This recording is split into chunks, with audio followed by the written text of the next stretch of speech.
La maladie de Sjögren est une maladie considérée comme rare, mais finalement, elle est assez peu reconnue parce que les patients présentent beaucoup de symptômes, mais ces symptômes sont à bas bruit. Donc, ce pas des manifestations très importantes, ce sont plutôt des embêtements de la vie de tous les jours. De quoi s'agit-il? La maladie de Sjögren est une maladie auto-immune, c'est-à-dire que le corps va produire des anticorps qui vont attaquer différentes parties du corps. Ces anticorps, malheureusement, ils passent, pour ainsi dire, peu, voire pas, par le sang. Ils passent plutôt, probablement, par les voies lymphatiques.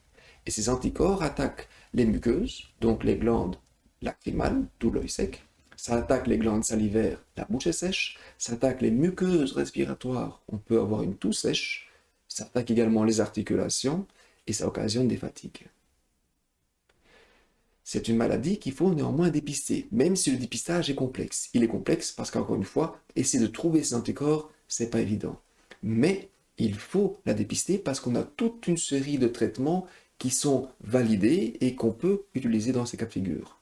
Par la bouche, on peut prendre de la pilocarpine et au niveau de l'œil, on peut bien sûr remplacer le peu de larmes par des larmes artificielles. On peut également mettre des bouchons dans le canal lacrymo-nasal pour que le peu de larmes produit reste au niveau de la surface oculaire. Et également, on peut utiliser un traitement qui est constitué de sérum autologue. C'est-à-dire, on prend une partie de votre sang, on sépare les globules rouges des globules blancs, on met les globules blancs dans un flacon, et ce flacon, vous l'utilisez comme un autre collyre 3-4 fois par jour en fonction de vos symptômes.